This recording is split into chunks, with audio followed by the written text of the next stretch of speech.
Hi everybody, Mark Moorhead here at the Hall of Flame Museum of Firefighting in Phoenix, Arizona. I am the Curator of Education, and this is the largest historical firefighting museum in the world. And today we're in Gallery 1, and we're going to take a look at the firefighting laddies. That's their name. This is, of all things, a jewelry store window display. It was made by a manufacturer in South Pasadena, California called Baranger's, and for many decades, from the 20s or 30s, something like that, through the 60s, maybe even into the early 70s, I'm not quite sure, they made these window displays specifically with the idea of marketing them to jewelry stores. And the idea is you'd be walking by in the street and you'd see this little scene, and there'd be a button outside you could press and the thing would do something. There are all kinds of scenes. I've seen some of the other stuff. They have, astronauts landing on the moon and just about anything you can imagine. But they did a couple of firefighting scenes, and we have them here at the museum.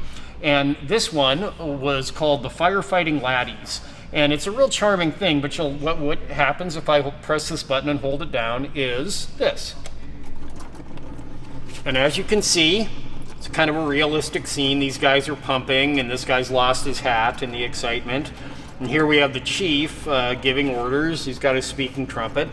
And the nozzle man over here, every couple of seconds, he turns his head and no doubt in salty language tells them they need to pick up the pace a little bit. And there's a very kind of cleverly simulated fire in the house, but you'll also notice for many years I would show this to the field trips, and I would say, you'll notice in the window there's a boyfriend and girlfriend kissing, and the kids will all go, ew, and you'll say they're not practicing good fire safety, they should be getting out of the house. I was in here with my family, and my niece took a closer look at that and said that she thought that was actually a woman lifting her baby to safety. And when I looked closer, I realized that she was right. I'd been giving it to the kids wrong all these years. But then I realized, so what? I still use my version in the field trips because it gets a better reaction. But it is a handy teaching tool in addition to having just a lot of charm. It's also a very good way, if people come in here and they see the hand pumpers and they don't really know what they're looking at, it's a good way to kind of demonstrate how these things would have looked in actual use, how they would have looked in action. So that's one Baranger's window box display that we have here. We also have another one, which I will show you now.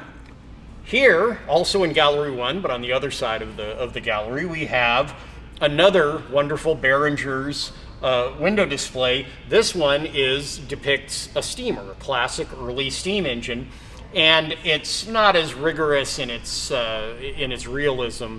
The scale's not quite the same and everything, but it does depict a steamer being pulled by horses, and it too has a lot of charm. I mean, these were the next big residents in the fire station were the horses that pulled these big heavy steamers, and so they also paid tribute to that era of firefighting. So we're always very excited about showing off our Baranger's pieces here at the museum. Very glad you stopped by. Again, if you like these little segments that we do for you, we would love for you to like and subscribe to our YouTube channel and share them with your friends and pass them on to your grandfather and all that sort of thing. We really appreciate that. We appreciate you taking an interest in the Hall of Flame Museum. I'm Mark Moorhead, Curator of Education. Bye-bye.